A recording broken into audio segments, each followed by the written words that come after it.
I'm not getting any music. Are we good? Are we good? Are we good? All right. All right. You're fine. You're fine. All right, everybody. Welcome to the Hockey Gambling Podcast on the Sports Gambling Podcast Network. My name is Smelliot Friedman, noted professional NHL insider. We are ready for our annual trade deadline show. Gentlemen, how the heck are we doing tonight? Doing good here. I got a small slate and got some trade deadlines I was going to do. So it should be a good show here. Yeah, exactly. Very excited for this. Of course, nothing I like more than discussing potential trades and whatnot. Well, you better be all geared up because this is what we do. We are NHL insiders. We have all the inside information to let you know what all these teams will be doing at the trade deadline. And with this, I forgot to introduce our co-hosts. We also have Ryan Gilbert and Joel Meyer, as well as myself, once again, Smelliot Friedman. And we are very excited to dive into this. We will preface this. We have 3-game slate for this NHL that we're going to dive into for tomorrow. And then after that, we will be doing a deep dive into the NHL trade deadline. I am doing good. I just got back from a beautiful kosher deli, enjoying a nice corned beef sandwich, as one Smelliot Friedman does tend to do. My phone has been buzzing off the hook. You know, I might get a couple calls live on this show. If I do that, you guys just take over and we will go from there. Capiche? Is that understood? Yes, Capiche. sir. Yes? Capiche. Thank you very much. Okay, everybody go check out the Sports Gambling Podcast Network website. That's the place to be. Tons of stuff going on in the world of sports, baby. What do we got? We got hockey. We got, 3 games we're going to talk about, plus the trade deadline right around the corner on March 8th. That's going to be absolutely electric. There's basketball going on, baseball. We're the aftermath of the NFL Combine. That was absolutely fantastic. A lot of good stuff coming out of there. Ryan, world of baseball. We got anything kicking and rolling in there, or is it still just the same old kind of stuff? Same old kind of stuff. Still some free agents out there. So make sure you stay tuned for stuff there. We're in baseball month though. We're in March. So get excited. Very nice, man. All right, so like I said, go check out the website, listen to all the other shows, check out Ryan's fantasy hockey articles that he's banging out weekly. Those are absolutely exceptional. And of course, man, shout out to all of our friends and pals in the Discord. The Discord's an absolute blast. Everybody's in there having a good time. I'm sure it's been buzzing tonight a little bit. I was sitting there, I was tuning in. It's always good. I was on fire yesterday too. That was definitely a good one. Shout out to all our friends and pals. If you're not in the Discord, you're not making money. If you want to get in there, you can reach out to myself or Ryan on Twitter. We'll be sure to point you in the right direction. Or you can reach out to the HGP Twitter account, social media assistant producer. We'll get you going. He'll point you in the right direction. He's been cooking up something special too. If you're in the Discord, you got some early eyes on that. Be sure to see what he has coming out as well. Shout out him. He works very hard and he's very appreciated. Like I said, if you want to get in, what else you can do is, I don't know. There's nothing really going on in the world of Colorado, so Jolie's not really that excited. But you know what? I've been looking into quantum computing lately, being the professional that I am. And if you would like to, you can reach out to Joel Myers through a quantum computer and reach out to him 10,000 times faster than you could in a normal computer. And he'll get back to you, and it'll all be like a little quick zap. You guys won't even know. Next thing you know, you're in the Discord making millions, baby. That's how that works. Is a fax machine compatible with quantum computing? Not quite. Do you own a fax machine? I'm joking. I'm riffing off my reputation for being a Luddite. Who was a beeper or something. What else you got? Yeah, I got a beeper. Sure. Beep this. Pager, beeper. I bet you do. I'll give you a good old beeper. I'll give you a beeper. All right. Easy there, Smelliot. You don't want a sick Ron McLean on you. Make sure you're subscribed to the Hockey Gambling Podcast on YouTube. If you're listening to the podcast, if you're watching on YouTube, make sure you subscribe there, and also subscribe on Apple or Spotify or your preferred podcast platform. And it does seem like in true professional fashion here, we got Talon on a little bit of a delay, so this should be a fun show here. I'm trying to fix that right now. I'm working on that. I moved to a low definition. So although I don't look as good, hopefully I will sound better than I look, Sound like you need one of my quantum computers. All right, let's run through our lock dogs and totals from last show here. What do we got going on here? Computers, is that what you said? Lock dogs and totals last show. Your boy, I went off. I had a good one. I went 3-0, up 3.49 units. Uh-oh, what's wrong? You're even worse now. All right, I'm going to back out. You guys take over. I'll be back. Okay. All right, Lock Dog totals last show. Talon was 3-0, up 3.49 units. I was 0-3, down 4 units. Joel was 1-2, down 0.65 units.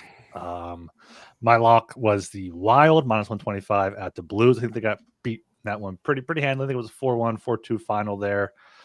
My dog, I went big on this one with the Boston New York Islanders draw at +310. That was a big win there for the Islanders, I believe. Yeah, that was a big Kyle Palmieri hat trick in that one. Then my total, Winnipeg, Carolina under 5.5, -108. Jets scored 5 themselves there, so not a good showing from me there. Myself, I had the Panthers as a lock. They've been doing wonders for me lately. -148 against Red Wings, no doubter. I think they won on a shutout there. Bobrovsky with the shutout. And my dog, this is a close one. Rangers money line, even money. I know they were down for much of the game, but they tied it late, so they forced the shootout rather. And that was a close one. Rangers had the lead. They just needed one save from Shesterkin. Couldn't get it. Mitch Marner finish it off. And then I think Max Domi scored the winner there in the shootout. So whatever, I'll take that all day. And the total, Senators Flyers for 6.5, -120. I know I was on the Flyers and they won comfortably, but I don't really remember this game at all. I didn't watch this one, but I got what I wanted. I remember that both backups are playing in this one, but unfortunately the Senators couldn't score more than 2 goals. I think it was 4-2 at the end there. So it was basically 3-2 with like a last second empty net goal from the Flyers. Yeah. Yeah, Cam York got on in the final second to cover the puck line there for him. But yeah, it was a 1-1 game till late in the second. Tyson Forster scored 2, including a penalty shot to go up 3-1 into intermission. And then, the Senators hit a bunch of posts in that game, especially late in the game. So kind of unlucky. I thought it was going to go to overtime with a 4-3 final. But Yes, now that you mentioned the posts, I was cursing them because the game before I was on the Senators team total over and their money line, and then they hit so many posts in that game too. So Talon must have put a curse on the Sens or something because they're not getting a lot of luck lately. We got our insider back with us. Not sure if he had to take a call, if he was hearing some rumblings, perhaps. But we got Smelly it back here. Exactly. Sorry, I was on the phone with Brad Tree Living here, just kind of getting some inside information. But I'm back. Do I sound better? Is the delay better? It seems better. It does seem better. Better. Not going to be as many awkward silences, hopefully. There we go. Yes. Okay, definitely. That's a good sign. You guys go through lock dogs and totals? Yeah, up to you now, Mr. 3-0. Up to me? Okay, perfect. So my lock, I had the Philadelphia Flyers money line versus the Ottawa Senators -130. Philly won this game. I believe it was a 3-2 final, if I'm not mistaken. I think it was we just went over the whole thing. Yeah, 4-2. Okay, perfect. Empty netter. Okay, hell yeah, that sounds good for my dog. Columbus in regulation versus Chicago +115. This Chicago Blackhawks team is absolutely horrendous. There is no way you can have any faith in them. So even a team like Columbus coming in and beating the wheels off them isn't surprising. I think that was like a 4-1 final, something along those lines. 5-2 actually, sorry. And then for my total, Boston New York Islanders over 5.5 -125. The Highlanders were all over the Bruins in this game. I think they were up like 5-0 at one point. Boston got a greasy one with about 5 minutes into the second period to push the over. So that was kind of ready to rock and roll, and just a bit of a letdown spot for the Bruins in this game. And then obviously we're not going to talk about what happened last night, but 3-0 for the boy, feeling kind of good, feeling pretty hot going into it. That's what you get when you have this inside information that we tout so often. Yeah, I didn't realize we were going against a ringer. You're not done yet. Ads, go for it. All right, before we get into this 3-game slate, we were brought to you by Cut. Cut is a peer-to-peer social betting platform that's U.S.-based and available in 40 states.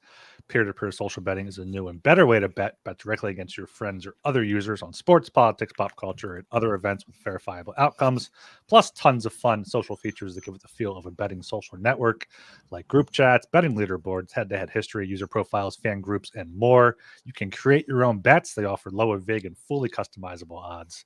Cut handles the payment side of things, so you never have to chase anyone down for money. Also get cash back every single time you bet against your friends or other users. You can make custom bets. Like we can put a bet like who's going to get the most picks right out of the slate, out of us three. We can put it up there maybe sometime later this week here. But download Cut today in the App Store or over at cut.com. That's KUTT, and use promo code SGPN for a 10% deposit bonus. And Underdog Fantasy is the easiest place to play fantasy sports. It's also the fastest growing fantasy app in the industry. Pick whether your favorite players will have a higher or lower stat total in this week's game for a chance to win big. You can win up to 100 times your money in a single night. Sign up today with promo code HGP and get your first deposit doubled up to $100, as well as an instant pick'em special. Visit underdogfantasy.com or find them in the App Store. And don't forget to register with promo code HGP to get your first deposit doubled up to $100, as well as that instant pick'em special. Must be 18 years or older and present in a state where Underdog Fantasy operates. Terms apply. Concerned with your play? Call 1-800-522-4700 or visit www.ncpgambling.org. All right, that was a mouthful, Ryan. That was very professional, Mr. Gilbert. I commend you, my friend. You're hired. All right, boys, we got a 3-game slate set for Wednesday, March 6th. Little games. We're going to bang this out, then we're going to get to our trade deadline talk. Are we ready to rock and roll here or what? Yes, sir. Yes, I like that. Very straight to the point, indeed. First game on the docket here, we have the Buffalo Sabres against the Toronto Maple Leafs. Game itself is in Toronto here. Buffalo on the money line sitting at plus 160. Leafs on the money line at minus 192. Over under sitting at 6.5. Over paying off minus 112. The under minus 108. Interesting game here. Leafs got tuned up pretty good against Boston. That was an absolutely terrible matchup for them. They played like ass. They looked like ass. I only listened on the radio, but they sounded like ass. And the Buffalo Sabres, on the other hand, they're coming off a bit of a tough loss too. They're 6-4-0 in their last 10. Hasn't been a great season for Buffalo. They battled the injury bug. They've had multiple guys out for a while now. Let's talk a bit about this. Buffalo's been a decent team on the road, 15-12-3. Leafs have been good at home, 17-12-2 record. The one thing I will say traditionally is that Buffalo has Toronto's number. I don't know what it is. It's been like this for about the past 12 years, 15 years, 20 years, for Christ's sakes. And that's the proof's in the pudding here. If you look at division records, Buffalo is 9-8-1 on the year, and the Leafs are 6-8-2 with a losing record against division teams. We know they tend to play down to some of their opponents as well. It kills me to say it, gentlemen, but I might have to be on the Buffalo Sabres on this game. They shouldn't win. I wouldn't be surprised if they didn't win, but also, let's face it, chances are they come away with this dub. That's just how this tends to work when they play the Leafs. Leafs have been firing on all cylinders. The power play has been looking pretty ugly as of late, so that's some cause for concern for this team. That's why they haven't been scoring much the past 4 games or so. But yeah, I'm going to take the Sabres. Also, I'm going to lean towards a sneaky under game here, 6.5. This is going to be a hard-hitting, tough kind of game. So I'm going to take the under 6.5 and the Sabres plus 160. I'm going to stick with you. Yeah, I think the Sabres here are probably the side at plus 160. You did mention they had their number. They've won 3 straight meetings, including 9-3 and 6-4 this season. Jukka-Pekka Luukkonen has been decent for them. Leafs were looking good up until that game against Boston last night. I was on them. Kind of disappointing result there, but they might be able to bounce back. But minus 192 is a bit too steep for me to play here. But I will take the I'll take the over 6.5 at minus 112. These teams tend to play a lot of high scoring games here. Both teams, pretty strong on the power play, even though the Leafs haven't scored recently. They definitely have the talent to do so. So I like the over 6.5 here. Maybe even like a sneaky alt total over 7.5, ladder it up, but the best bet would be that over 6.5 at minus 112. Yeah, of course. We know the Maple Leafs typically struggle against the bottom feeder teams in the division. I think the Leafs, Talon always says division games matter. I think the Leafs have the second worst divisional record this season. A lot of that has to do with them just losing to these shit teams. So that's not working for the Leafs. Can only lean with this. Actually, you know what? I'm going to bet the Sabres. Plus 160. I think that's good enough. Sabres are healthier now than they've been in a while. Plus, they play some good hockey now. Even that game against the Jets, they stood toe-to-toe with them. Just a couple sloppy errors in the third period led to their demise. And yeah, you mentioned Jukka-Pekka Luukkonen. He's been one of the best goalies over the past couple months. So, yeah, even though Wall is back, I still gave the goaltending advantage to the Sabres at this point. See, I can the Sabres here, and I also like the over for a lot of the reasons Ryan said. Leafs defense is still a problem, and yeah, these teams do tend to play high-scoring affairs. So Sabres in the over for me. Jukka-Pekka Luukkonen has only been scored on more than 3 times, once in his last 20 games, which is insane. It's been 3 goals or less for the guy. He's been playing lights out. Good point with him, Ryan. Especially impressive considering how bad the Sabres defense is.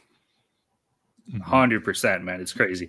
Okay, moving down to the 9:30 p.m. time slot. We have the Detroit Red Wings against the Colorado Avalanche. Game itself is in Colorado here. Detroit on the money line sitting at plus 160. Avs on the money line at minus 192. Over-under sitting at 6.5.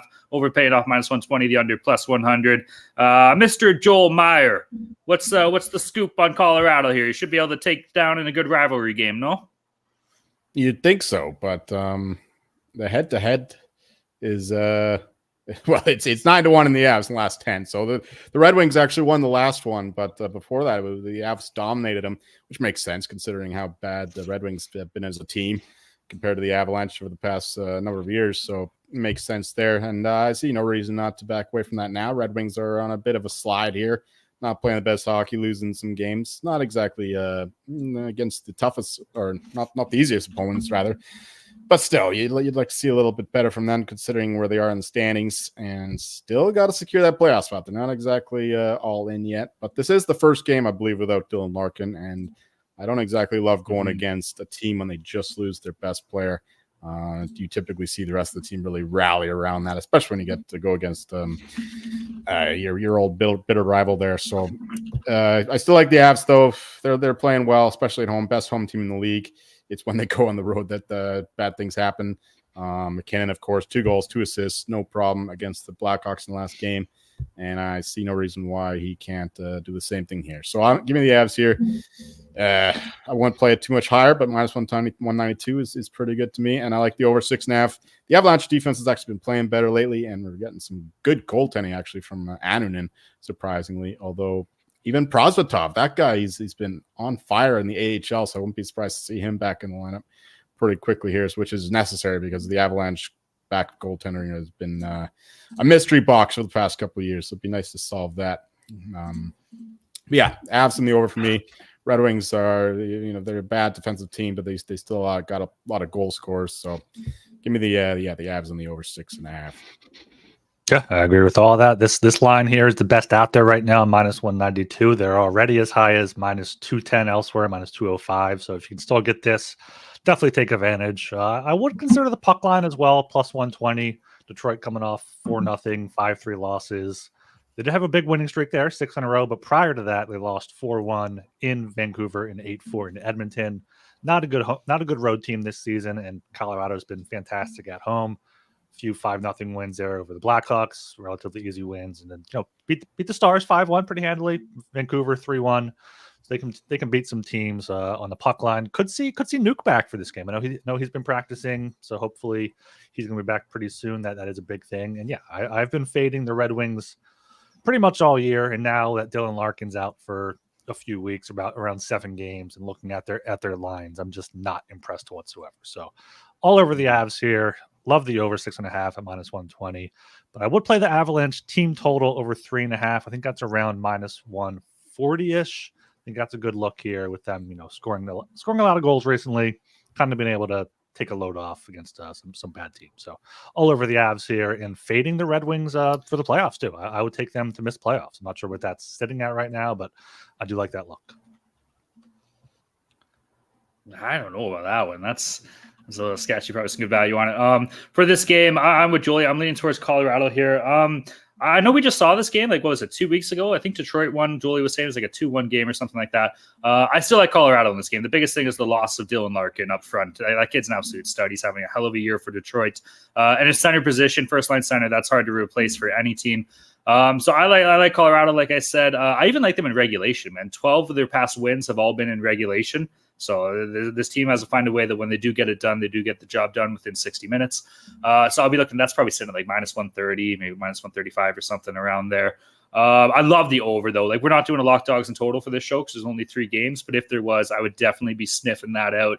I know we saw the last game go under. With that being said, these teams can definitely score a lot of goals. And I don't want to say goaltending's been suspect because I think Alex Lyon's been fine for Detroit. Detroit's a team that, if you ask me, and maybe we'll get into this a little bit further down the line here, that should be looking for a goalie going into the trade deadline. But we'll talk about that later. But yeah, give me Colorado in regulation, and then give me the over 6.5. Both teams can put the biscuit in the basket, even without Dylan Larkin.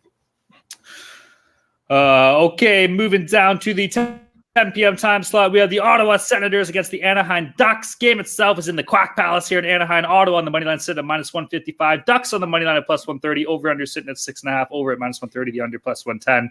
Rye guy, why don't you bang us out at the end here? What's going to go down? Shit game. Yeah.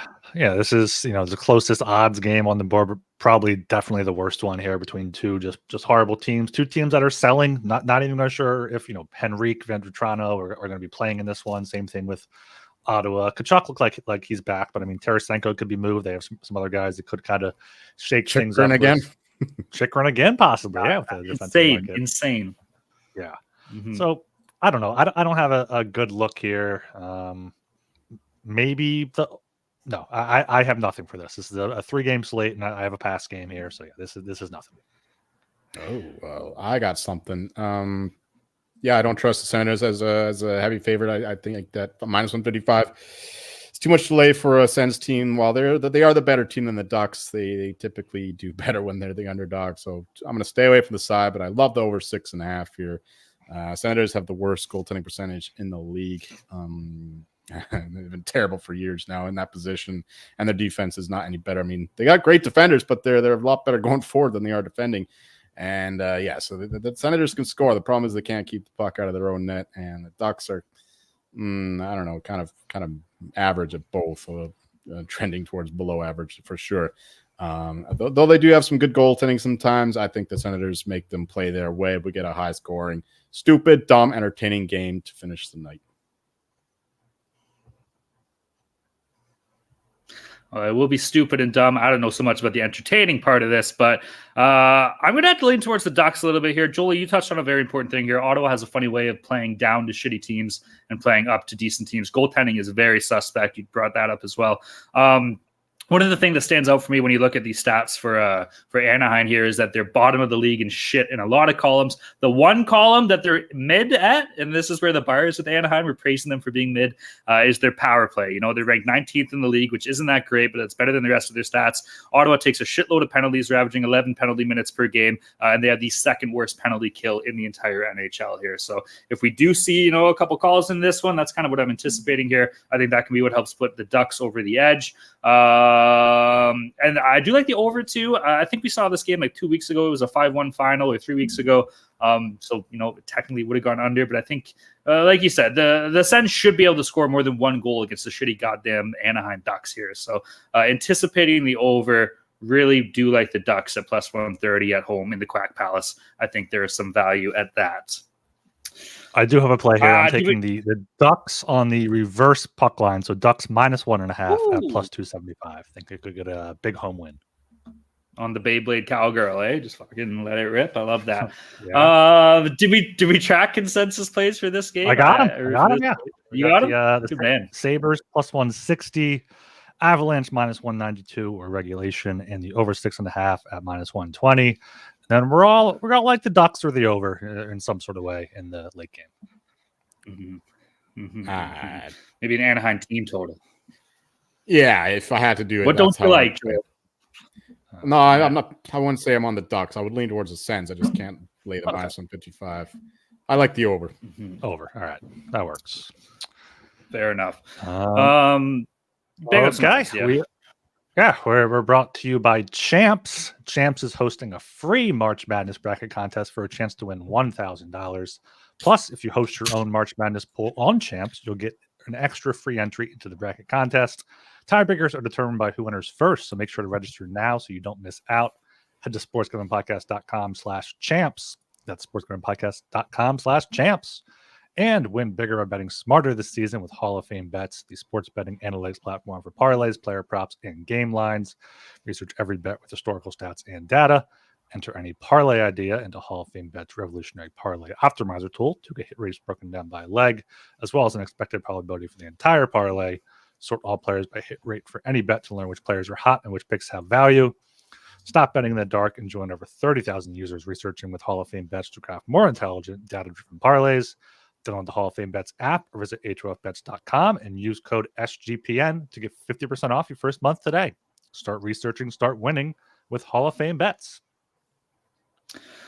All right, here now. Before we get into some major trade deadline coverage, there has been a couple big hard-hitting news coming out of the NHL, which means we are going to start our very own segment called 69 Thoughts with Smelliot Friedman here. Thought number one for 69 Thoughts: we are going over to Vancouver. We are going to be directing this to our Vancouver insider, none other than Joel Meyer, who has boots on the ground and his finger on the pulse of the market. Joel, Elias Pettersson has signed an 8-year, $92.8 million contract with an $11.6 million AAV. The restricted free agent has signed long-term, solidifying center depth for the Vancouver Canucks here. What is the thoughts of the city? What's the city of Vancouver thinking about this deal? Hell of a deal, no?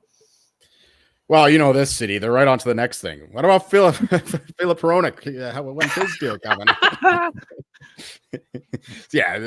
No, the city is absolutely relieved. They're pissed off for weeks, months even, and it really got to a boiling point when your lookalike there, Elliot Friedman, said that he was my cousin.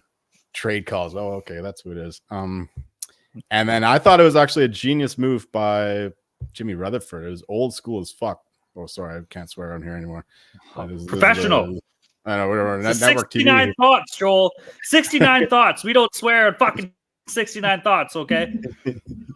But yeah, no, I think that he leaked the news of the trade, like the Hurricanes in particular, coming to get Elias Pettersson to force him to the table. He's like, "Do you want to go traded? You just sign right now." And I think that really that fired him up because he doesn't want to go anywhere. He called his bluff basically because Pettersson's like, "Oh, I'll wait till the end of the season. You don't know if I want to stay here or not." And Rutherford's like, "No, we got a trade deadline coming up. Got to figure this out." So he leaked that whole trade thing, and then next thing you know, 3 days later, Pettersson is signing a great deal. 11.6 for 8 years is much better than we were expecting. Like we were thinking it was going to be like 12.5, the way that the rumors were going, and that would probably be fair for him, maybe a little bit above fair, but still. 11.6 is quite insane considering that's how much Panarin signed like 3 or 4 years ago. And Panarin's obviously maybe a slightly better player, but he's not a center. He doesn't have the two-way play that Pettersson does. And there's obviously the Nylander comparisons too.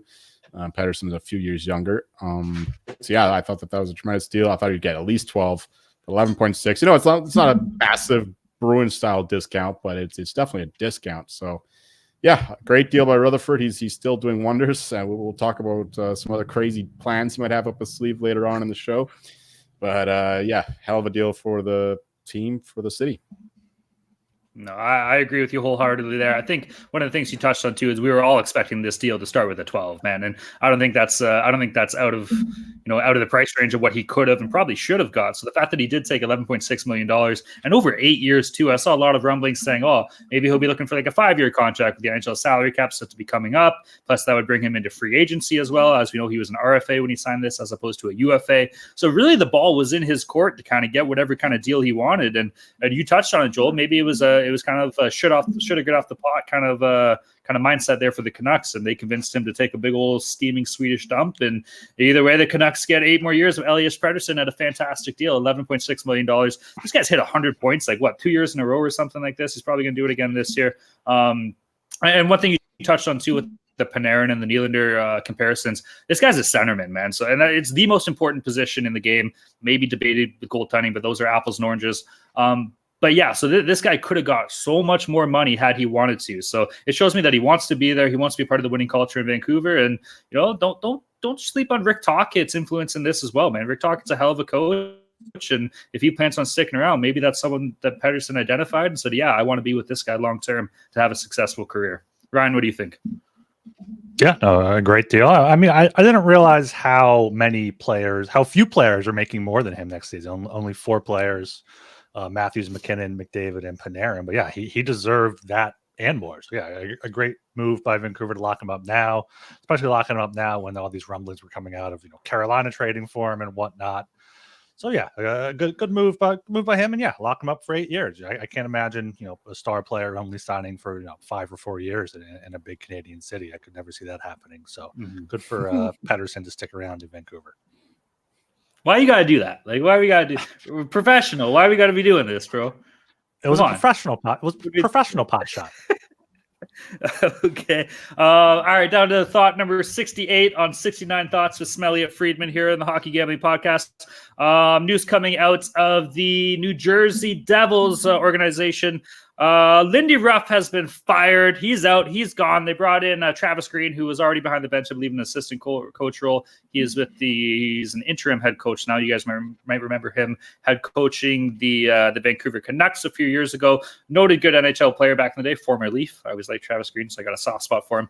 Anyways, the Lindy Ruff kerfuffle here. Devils fans have been on this guy's ass for the past 2 years. First, it's fire Lindy. Then it's we're sorry Lindy. Then it's fire Lindy again. And honestly, I hate this so much. And the sole reason, and we've seen it so many times this year, we've seen 6 coaches fired. If you show me a team with shit goalies not getting saves, I'll show you a coach that's going to get fired. Look at a lot of things that we've had. Todd McClellan getting fired in LA. Goalies couldn't make a save at the time. When Jay Woodcroft got canned out in Edmonton, you had Jack Campbell, who got sent to the minors, can't even make a save there. Stuart Skinner was absolutely terrible too. DJ Smith in Ottawa. Corpusalo can't stop a fucking puck to save his life, for Christ's sakes. Dean Everson in Minnesota. What are we doing here? Anytime that these goalies suck, these coaches are just getting canned. And realistically, it's the GM's fault because these GMs are icing these mid-teams, middle-of-the-lineup teams terrible. They don't address their goaltending in the offseason. This is something that we knew that New Jersey had to do going into this year. And they wrote in with Virchek, Vanacek, and Akira Schmid. Schmid got the boot, so they bring up Nico Dawes. What are we doing here, man? It's just a joke. And it's just the GMs covering their own ass, doing a cause of action, just saying, yep, let's just fire the coach because my team can't get a save. Fucking, what do you want? You want Lindy Ruff to strap on the pads and get in between the pipes there and start stopping pucks for himself? It's not going to happen. So I always like Lindy Ruff as a coach. I think it's absolutely absurd that they treated him like this. And you know what? Guess what? Devils fans, you guys suck and you're going to suck until you get a goalie. Simple as that. Professionally.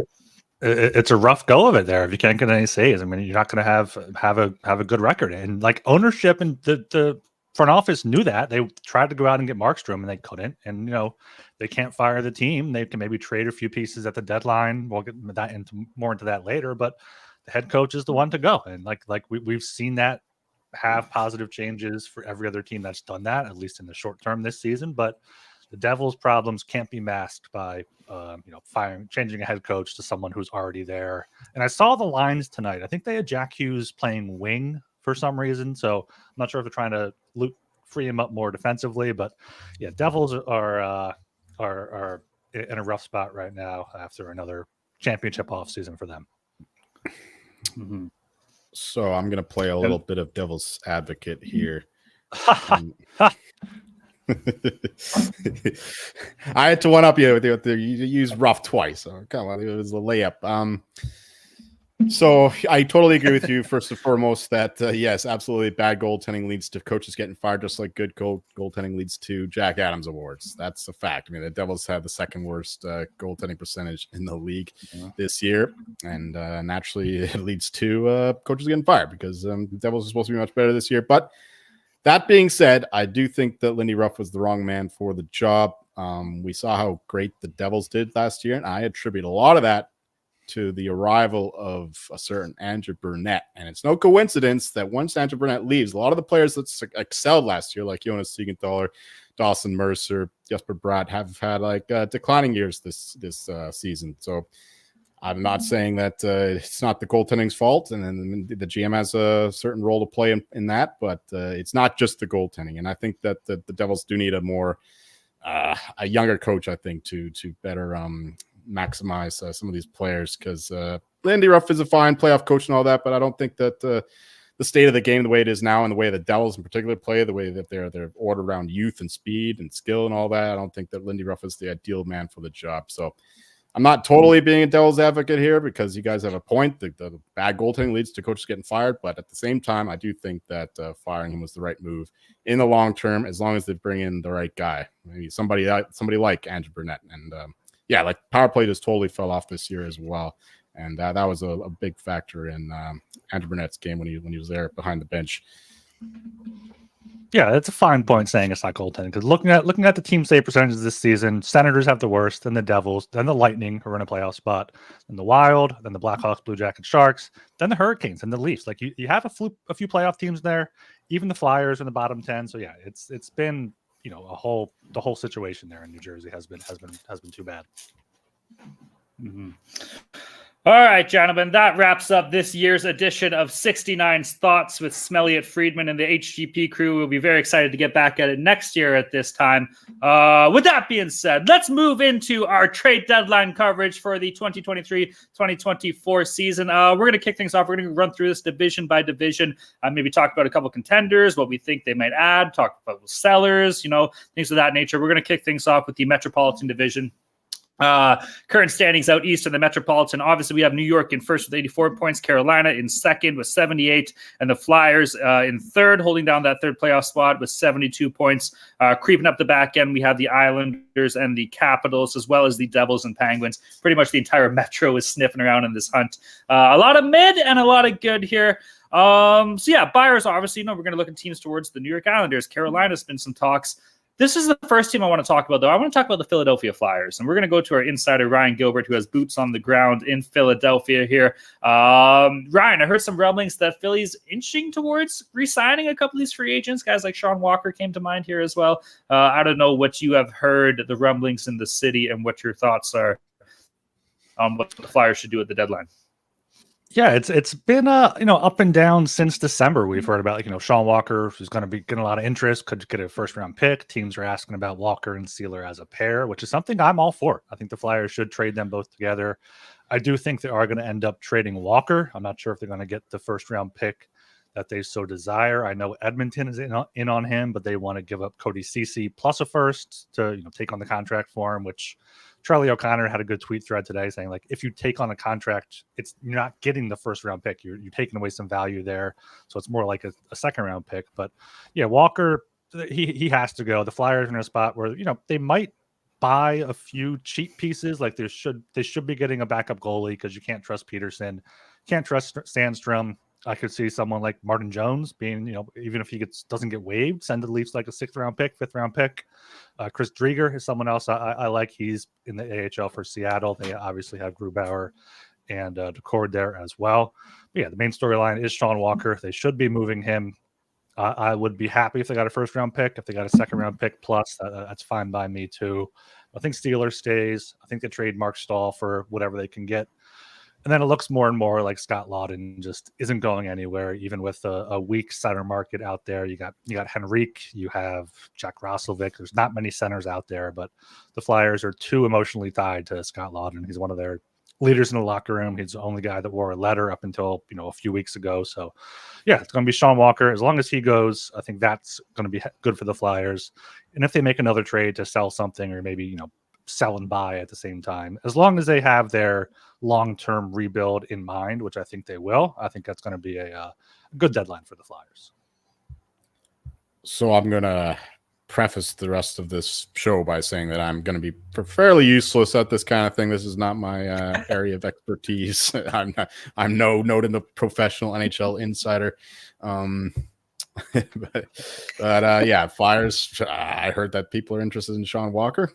Beyond that, I think Ryan covered it all. I couldn't add anything of substance to whatever he said. All right. Well, I should have prefaced this too. Like, but when we look at the trade board, I guess is if you want to call it, it's a weaker class of people that are on this board. We're looking at players who would garnish like a 1st round pick and be true number 1 impact players, like Noah Hannafin, Jake Gunsell, maybe Adam Henrique to an extent, I suppose. Maybe Jacob Markstrom because of the term on his deal. Other than that, it gets a little thin. And I shouldn't say thin, but more so depth players. And that's definitely needed for a playoff run. Philadelphia on their own, it's a weird situation. And Ryan has been talking about this all year long with his team. I feel like their timeline got adjusted after they drafted Mishkov. I think that's fair to say. Ryan, interrupt me if not. I think that's been kind of the preface, the mindset of this team. And nobody really saw the success that they had, in store for them this year. So it's a kind of a surprise. What do you do with these free agents? Do you sign them? Do you trade them? Do you take value? And do you stick with this plan? If you don't, and you just stand pat, what does it say to some of these other guys that have been with the organization and are having success right now? So personally, I think realistically, what can you get for these players? If you were to trade them in a package and garnish like a first round pick, yeah, that's fine. But like if you're getting like a third round pick or a second round pick for Sean Walker and Scott Lawton, like is it not better to just kind of keep those players and take them in and see if you can catch magic and catch lightning in a bottle in the playoffs? So do you aim for the future, which was the plan, or do you kind of run with where you are now? It's a tough decision that not a lot of other teams in the NHL are at where the Flyers stand this year. So I figure out no matter what they do, they can do no right and they can do no wrong, man. Either way, people are going to be like, at the end of the day, if they didn't win the Stanley Cup, shit, we should have traded all these guys that got assets. But if you trade them all and then you get bounced in the first round, it's like, oh, well, maybe we should have kept them and went for a run. So it's a damned if you do, damned if you don't kind of scenario in Philadelphia. And, I know I'm a noted NHL professional insider, but I'm not really too sure what this team should make of it. Is that fair to say? I think they have to trade Walker. If they don't trade Walker, there's going to be a riot in Philadelphia. Even with, Ristolainen and Drysdale, the two right-handed defensemen they have, are injured right now. But, like, you got Walker in that Provorov trade with the thought of flipping him for a pick. As long as you can get at least a second for him, I would take that. And what you said about Michkov, yeah, that gives them a target date to be competitive, that 26-27 season, once he can first come over. But I've kind of been thinking, like, okay, that was their target date to when they can kind of start, like, making a run. But now they can, maybe make the playoffs the year before that and then just have Michkov be that extra weapon that season he comes over, instead of that season being their target for when they're starting to compete. So, moves it up a year, maybe a year and a half, but it's still very much sell and look towards the future in Philly. I like that. Michkov can be the whiz on the cheesesteak that is the Philadelphia Flyers. You know what I'm saying? You like that? All right. All right. Let's move to the New York Rangers here. Rangers obviously first in the division. They currently have $5 million in cap space that they can work with heading into the deadline here. Toughy, man. What do they need? Realistically, their defense is in okay shape with the likes of Adam Fox, Jacob Trouba, Keandre Miller, Lion Rindgren. Like, these are fine players. Eric or Gustafsson here that provide some offensive prowess as well. Depth scoring is definitely big for this team. They've had some guys that have shown up lately. Alexi Lafreniere. Capo Caco rumors have been in the mill. Maybe he's a piece that they move to bring in somebody with a bit more experience, a bit more firepower up front here. Obviously, we know the Matt Rempe situation with the Empire State Building, just buzzing around the ice, taking heads, taking names. Absolutely love that. I don't know, tough team. It comes down again, and maybe this is a good point for New York, because they don't really need like a number one firepower. They have the likes of Panarin having a hell of a year, and because of Zibanejad, Chris Kreider, like, these guys are awesome players. So this is a team that maybe is looking to solidify themselves in the forward position, maybe some winger depth. Would it be surprising to see Vladimir Tarasenko go back to New York? I don't know about that. It didn't really work out too well last year. With that being said, he probably is one of the top available wingers next to Jake Gunsel on the board here. Pavel Buchnevich is another name that I'm looking at. He was with New York, I believe. I think he started his career with them. So maybe that's a nice little reunion there. One thing I do want to say here, too, I was listening to a show.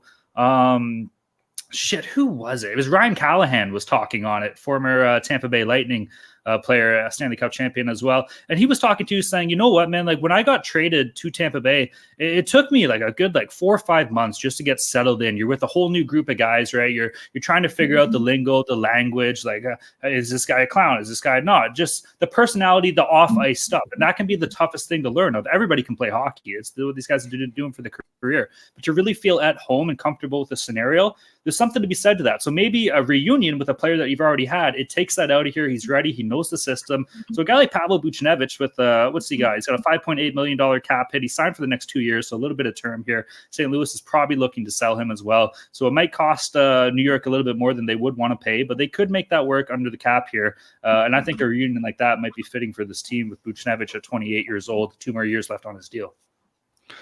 Yeah, Buchnevich would be a great piece for the Rangers to add there. But I think the Blues price for him is going to be way too high, because they know they can still deal him in the offseason, or next offseason or next trade deadline if they're not in the playoff contention, which they shouldn't be. So they're going to set their price pretty firm, and you probably not get what they're asking for based on the Mantha trade so far and whatnot. But I could see someone like Adam Henrique going to the Rangers. He's a top center on the board. I know also they've been interested in Frank Vetrano. Also, Alex Wenberg has apparently been linked there as well. He's more of a kind of a depth center, which is what they need. They have a great top six, but their bottom six leaves a lot to be desired there with some young guys that are not proven in the playoffs. So I could see them adding, like, I feel like Scott Laughton would be a great fit there, but they don't have the assets to give up for him. And I don't know if the Flyers would trade him to the Rangers, but someone like that can play third line minutes, kill penalties, grind it out. So they got to add some depth there. It's just, not sure who's there to maybe Anthony Duclair from the Sharks, get a third line winger there. I know he was there before, but yeah, the Rangers have to add at least one forward. Yeah, the Rangers have needed another center since Filipino was lost for the season. So that's why they're interested in Alex Wenberg. I think he's the likeliest candidate for the Rangers to get. Other than that, I think they're pretty set. But, this team likes to add a luxury player here and there. So, yeah, I could see the likes of a Toronto or of Tarasenko being added to the fold. But I think their main focus is on that depth center for sure. Mm-hmm. Okay, moving to Carolina Hurricanes here. This is a team that currently has $5.4 million of cap space available to them. With that being said, Frederik Andersen is expected to return within about a 2-week timeline or so, they're saying. I think that's about like a $3.5 million cap hit, so they don't have a lot of money available. This is a team that was kind of, Joel touched on this a bit earlier when we were talking about Elias Pettersson. They were kind of the team that was, on the other end of potentially acquiring him, so it looks like they're trying to solidify some depth up front. How they make this work with the lack of money would probably have to be a money in, money out scenario or retention scenario, which means it would cost them an arm and a leg. The good thing for the Hurricanes, they do have all their picks. They have 3 firsts for the next 3 years. They have 2 seconds next year, plethora of third-round picks as well. So they do have assets.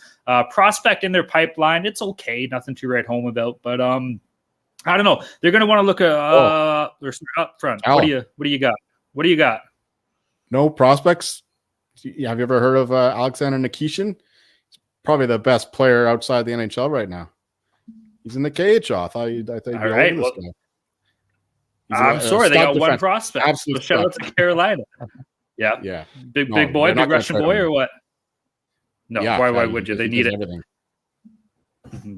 Now, this is the team, much like New York, their back end is actually pretty solidified. You look at Dmitry Orlov, Jacob Slavin, Brett Burns, Brady Sketchy, Brett Pesce, Ryan's favorite player, Tony DeAngelo. They got some guys on the back end. The back end's not a problem. It's just depth scoring that has been bothering this team for so long. You want to see more out of the Svechnikovs, the Teuvo Teravainen on any of them, like Michael Bunting, Martin Netches. Like, they got some guys back there that are fine. But they need more, man. And I feel like that's a story for a lot of these playoff teams. So where do they find that? Again, there's not really a lot on this board, So a guy like Tyler Toffoli, if the Devils make him available, I think that would be a great fit for this Carolina team, especially with 1 year left on his deal. From all accounts, Toffoli likes New Jersey, so maybe he could even re-sign there in the offseason. But if I'm Carolina, that's a player that I'm definitely targeting with a $4.25 million cap hit. Might have to take some retention to make that work. Again, it's only for this season, so I think that's available. That would be where I would be looking for Carolina. Goaltending was talked about too a little bit earlier, but they've been getting saves, man. Kochetkov been fine. If Anderson comes back, you don't know what kind of Freddie you're going to see, but he's a guy that can win you games. We've seen that before. So yeah, I think Toffoli is probably my number one piece for Carolina. Yeah, Carolina is interesting because they don't want to give up any first round picks, but also they have to do something at some point. Their window, it's not closing because they have Svechnikov's 23, which he seems much older than that. Ahu's 26. I was the only I thought he was like 27 or something. Yeah, so their window's not closing, but yeah, their defense core, 4 of them are UFAs. They're trying to trade DeAngelo again. I could see them going after Tarasenko. Tarasenko does have a full no move, so he can kind of choose where he goes. Carolina did offer him a contract this offseason, but I think they went with someone else instead. I forget who exactly, but yeah, I think could see maybe a Max Pacioretty. I know we saw that before, and he had 2 Achilles injuries to end his season, but Pacioretty is also somebody that has a full no move, doesn't necessarily want to move too far from DC. I read, so could go down to Carolina there. May not be too bad. Yeah, the Hurricanes just need that extra push, just one more good forward that can push them over the hump in the Eastern Conference Final. Maybe a healthy Svechnikov is that guy. I guess we'll see. But I feel like they need to add another forward, as do almost every contending team. Yeah. Well, especially the Hurricanes, because goal scoring is the one issue they've had. They need a real game breaker, some guy you can just count on for a clutch goal, like Justin Williams back in the day. They need somebody like that. It's their game 7. Best nickname in the history of the league, Mr. Game 7. How awesome is that? Sorry. Right on. Yeah, no, I don't think depth scoring is the issue. It's elite scoring. They just need one guy to come in. That's why I'm not surprised that they were the ones going after Elias Pettersson. Makes sense that they need this guy at the top of the lineup who can put the puck in the net, or at least make this elite playmaking play that makes it a lot easier for the other guys to put the puck in the net. But yeah, they're missing Svechnikov last year, which really hurt them. But maybe they're thinking that they can get away with it with him back in the lineup now. But I don't think so. I think they do need another a real good top forward. But I'm not sure. Other than Gensel and Buchnevich, I don't think there's anyone who really puts them over the top. So yeah, unless they go swing hard for the fences, which is not in the Hurricanes' DNA historically. They're more like an analytical thing. Like they want to extend the window rather than go all in like other teams, like Jimmy Rutherford. So yeah, I don't see them changing course right away. I could see him going after Buchnevich, actually. They have Natchez and Seth Jarvis, kind of two playing depth wingers right now. I know Natchez was rumored in the Pettersson deal, but they could move Natchez. He's an RFA after this year. He's 25, or Jarvis. Jarvis is 22, also an RFA after this year. Gives the Blues, a winger of comparable skill level, possibly a few years younger. Buchnevich, the Hurricanes would have for this playoffs and next. So, yeah, I could see maybe a fit there, but I don't know if Carolina ever makes a big splash like that. So it's going to be interesting to see what they finally do, if anything. Yeah, I should clarify. They don't go all out for the rentals, but like if you get a Elias Pettersson on a deal or a Buchnevich on a deal, then yeah, I could see him doing it. I mean, I still don't see him doing it, but if they were to make a splash, it would be somebody like that. They're more of a conservative team when it comes to making these trades, right? As long as they can get like value and term out of the player, they're definitely looking for that. Okay, one last team I want to talk about the Metro here before we move on. The Pittsburgh Penguins. There's been a lot of talks about this team. I think Go ahead, continue. I was just saying Vetrano is also yes, the Pittsburgh. Mm-hmm. The Pittsburgh Penguins. There's been a lot of talks about this team. What the hell do they do? Yeah, is it me? Oh, all right, Ryan, start talking about the Penguins. I'm going to back out. I got a phone call. Sorry, I'm getting a call from Cal Dubas. I'll be back. All right, yeah, the Penguins here. I mean, they've gone from potential. They were one of the biggest buyers in the offseason, trading for Erik Karlsson, obviously, but now looks like Jake Gensel is the biggest piece on the board. They're not going to end up re-signing him, so he's going to go somewhere because, yeah, they have to. This is the best piece on the board, as I just said. A free agent rental, can definitely get at least a first-round pick and a prospect for him, which is what they need to do, which is what you guys were saying that Kyle Dubas, can be good at, is finding those guys that maybe are under the radar a bit, and that's what the Penguins need with their big three, big four, all getting older, all paid a lot. Tristan Jarry also locked up there. So, yeah, Penguins have to sell Gensel, maybe a Jeff Carter trade. He's a UFA. He's a guy who has some playoff experience, could be a good, bottom six guy, help out on the power play. So, yeah, I think the Penguins, unfortunately for them, are going to be big sellers here. So what I've heard is that the Penguins aren't interested in picks. They are interested in prospects, which tells me they want to accelerate the rebuild, make more of a retool while they still have Crosby fighting at an elite level. It's going to be hard to say the same for Malkin Letang, who look a lot older this year, that's for sure. Same with Erik Karlsson. They still got him for another few years. It's going to be hard to get rid of that deal. But yeah, Crosby's still playing elite level, and if he wants to retire as a Penguin, they're going to need to surround him with some support. So that's why it makes sense for them to go after prospects, get a lot younger, but not necessarily picks, because that delays it 1, 2, 3 years down the road when Crosby's already going to be gone. So that makes sense to me, unless they just want to use the prospects to flip them. I don't exactly know, but also actually another reason for that is because this year's draft is pretty fucking bad. I mean, like after the first 18 picks or so, it's estimated that they're like a bunch of second, third rounders towards the end of the first round. So I guess that Dubas does not want a bunch of lousy second or back end of the second or first round picks. Rather just take the known or the more known quantities in the prospects than the late round picks.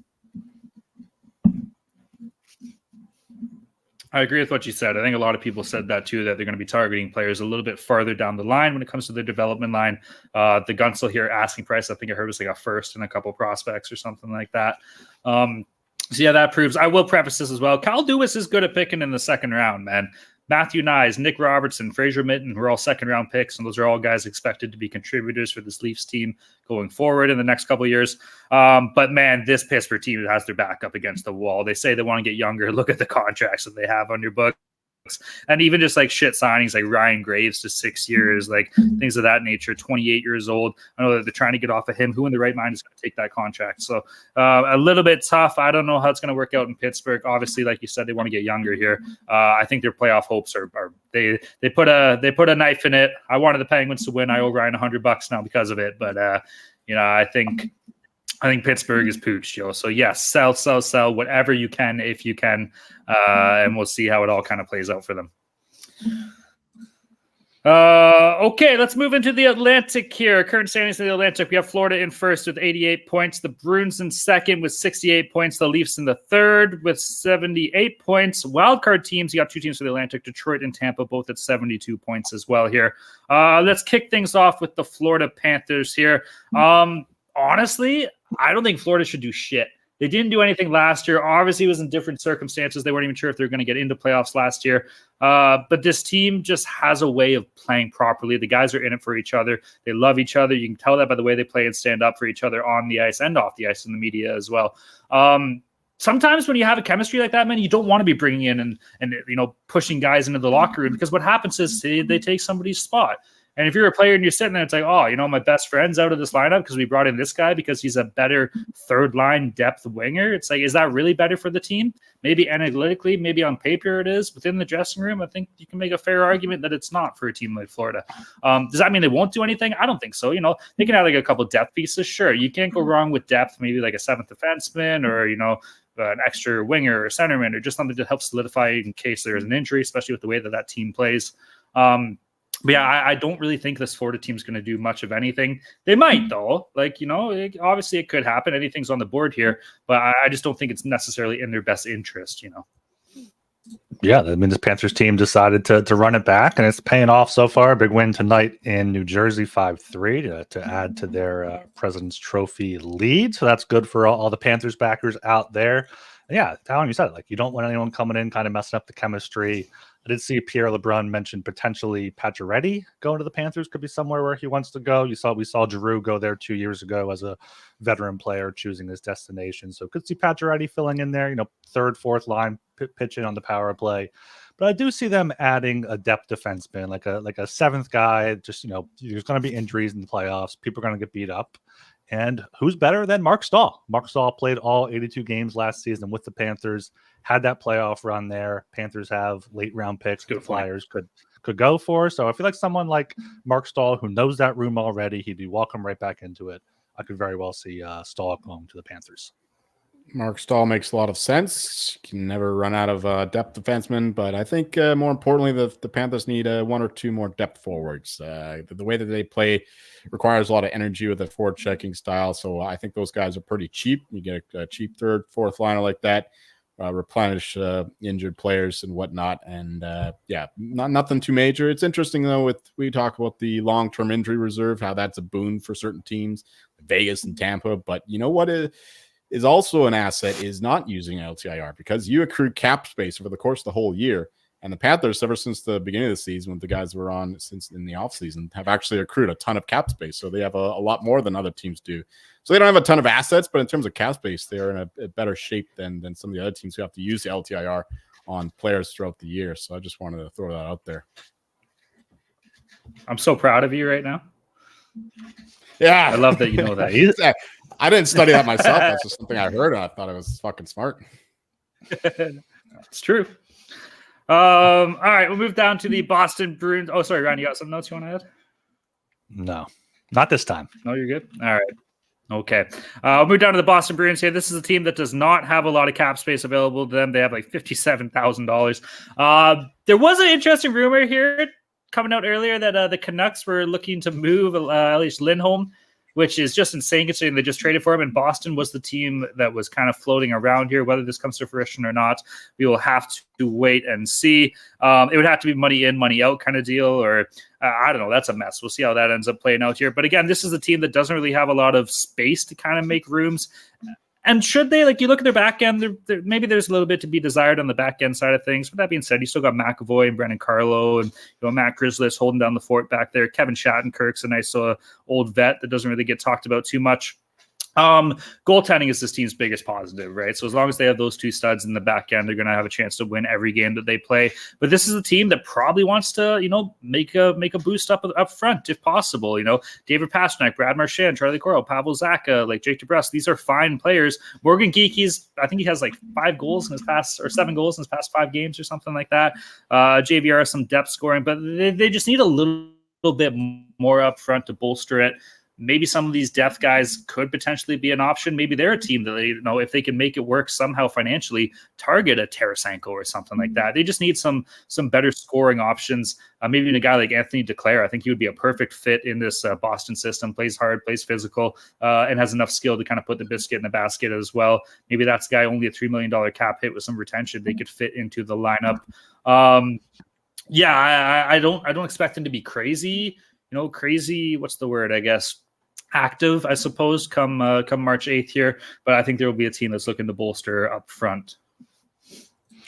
Yeah, I mean, we've been saying it since Bergeron retired. Like they need a center, and Patrice Bergeron's not coming through that door. He's responded to comeback rumors saying it's definitely not happening, and they've needed centers all year long. They've had Zacha, Coyle, Geeky step up at times, but I don't know if you can trust them to do that in the playoffs.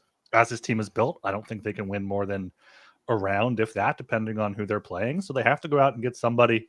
Yeah, as you said, not a lot of cap space. Lindholm would definitely be interesting, depending on what happens there. Adam Henrique's probably another guy, top center on the market that could maybe go there. But I don't know if Boston has many, top prospects or even top picks to trade. They don't have it at first, second, or third. They'll do a first next year, but like their strength, as you said, is goaltending. I think they need to move one of those guys for a center, and that's an offseason trade. So right now they have to try to find a center. Not sure which one's going to be the one that ends up there, but I think Henrique is their target. And then if not, maybe Lindholm in a 3-way trade for Gensel, or just someone like, Nick Dowd or Alex Wenberg that we mentioned earlier.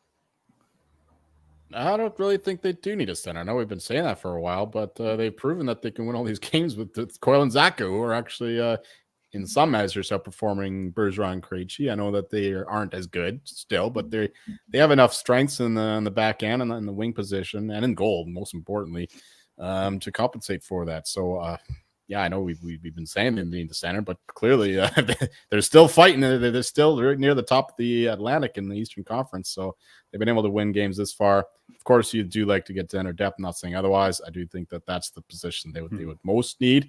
But I don't think it's crucial. I still could see them winning the cup with the team as is. That's a hilarious rumor there, because there's jokes going around Vancouver. Like Vancouver are just like hoarding the players, buying them, and then selling off to the Eastern teams to play to teams that the Canucks don't have to play in the Western Conference. That'd be pretty. It's fantasy hockey. They're playing fantasy hockey right now. It's insane. Oh yeah, Jimmy Rutherford is a wheeler and a dealer, as we're quickly learning here in Vancouver. Elias Lindholm would be a great boon to the lineup, though. I mean, he's not working out in Vancouver so far. To be fair, he's being played like all over the lineup. Like he's not getting any kind of chemistry. Yes. So that's a problem, but there's still time to figure that out. But it's not working out so far. But yeah, there's only a few days, actually. Not much time to figure out if you want to trade him by Friday. So yeah, I think that Boston really wants him. I think that Lindholm would have to want to sign in Boston in order for them to make the deal, because they're not just going to do it for the rental. They want a long-term center guy there, because you're right. The Coyle and Zacha aren't the permanent solution, and Lindholm would be a nice fit there.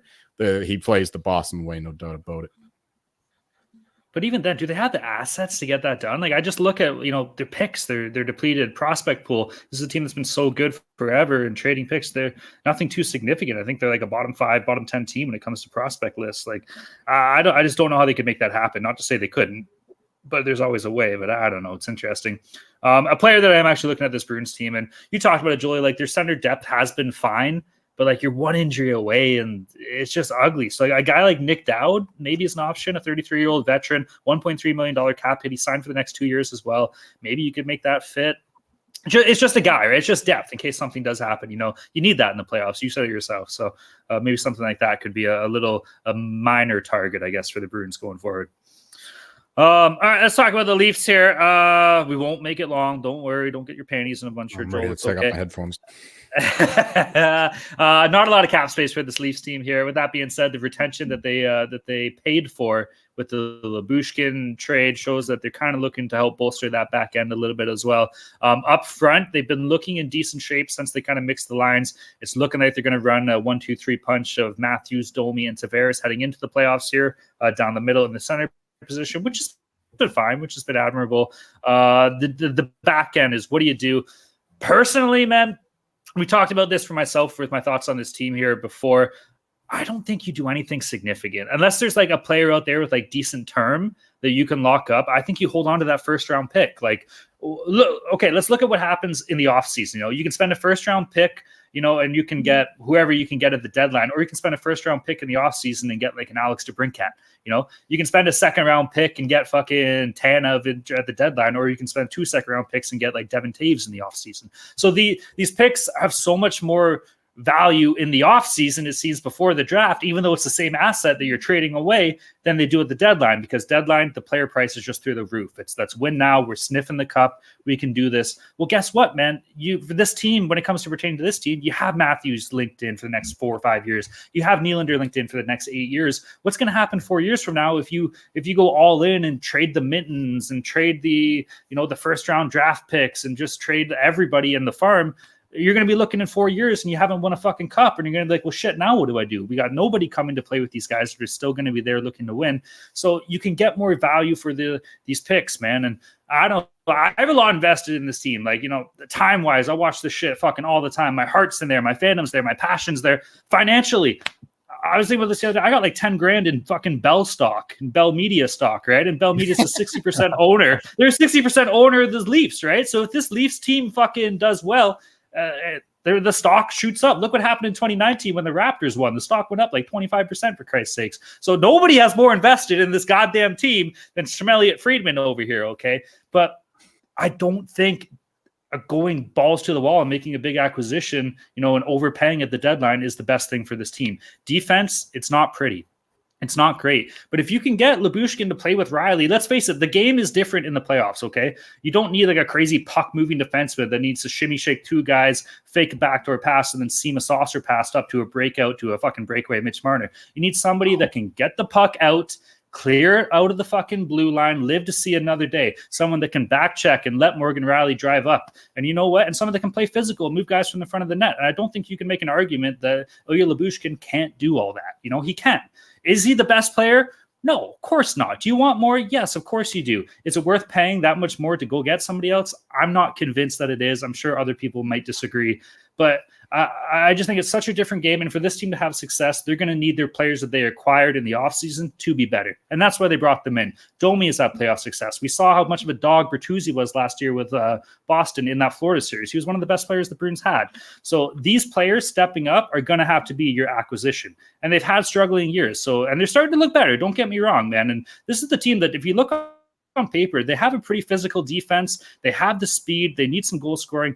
Their success comes internally at this point. With that being said, if you can get a guy with term, people have been floating Colton Parayko's name out there. He's got like 7 years left on a deal at like, I think $6 million. If you can get a guy like that with term, that'll be a bolster part of this team for a while there, like an Adam Larson or a Colton Parayko, even a David Savard out of Montreal, like, sure, do that. But if you're just going in for a little fucking rental and you're getting rid of all your assets, I think that's a mistake for this team. Yeah, I mean, just looking at the Leafs cap-friendly page, their set cap space is 144K. Like, they don't have anything. So if they bring somebody in, they got to send something out. And I'm looking at the roster, not seeing many pieces they'd want to move out there. So yeah, they can't do much. I know they've been rumored in. Brody's the name. Brody's the name people are sniffing around. Okay, yeah. I guess I could see that if they get a top defenseman back. I don't know if Walker would be, enough to replace him. Maybe if they get someone like go after like Hanifan, but I feel like that's probably too high of a price for them to pay. So yeah, Walker is the guy. Maybe a Walker and Sealer together to get a third pair that knows how to play with each other. But yeah, the Leafs, like you said, like they had the first round pick. I feel like they have to trade it, try to get, they have 2 shots left with Tavares and Marner both there. So they kind of got to go for it. So yeah, give me they need a defenseman. So yeah, I think Sean Walker could very well go there for their first round pick. But yeah, we'll see what happens with Toronto. I've been talking about That's this. Not happening. I'm sorry, bro.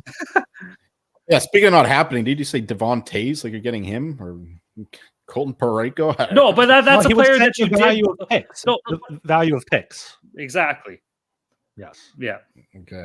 You can get more for these picks in the off, or sorry, you get more for these picks in the off season than you do at the deadline. You know. All right. Yeah, I agree with your general point, though. It's just if the Leafs want to succeed in the playoffs, they're going to need some players who can move from the back end out. Like we saw in the Boston game, they dominated the Leafs in the forecheck. The Leafs kept turning the puck over on the defensive side of the puck, and the Panthers are even better than that than the Bruins. And it's likely that the Leafs would have to go through the Bruins and the Panthers to get to the conference finals. So. Yeah, to do that, you need some real puck moving defense. I know they got Lilligan's back, but I don't think he's enough. And you're right, there's not enough out there. I mean, and they really need a right shot D-man. And Hannafin, who would fit that description, is on the left side. So tough spot for the Leafs. I do agree that they should sit this one out, much like I think the Devils should sit this one out. I've been saying that for months, even before they were 8 points out of a playoff spot. But yeah, Leafs should just sit quiet, sit pat. And definitely don't trade the prospects because Easton Count is looking like a real guy. Mm-hmm. Talon, what's the deal with Robertson getting sent down? Is they just want to get him more minutes down there, or what's the deal there? Yarncroke came back from injury. Robertson's the only guy eligible without waivers to clear. That's it. All right, makes sense. Yeah, so he's the only one next to Nyes, but yeah, that's the only reason. He's not happy though, apparently. So that'll be interesting to see what plays out with him. Okay.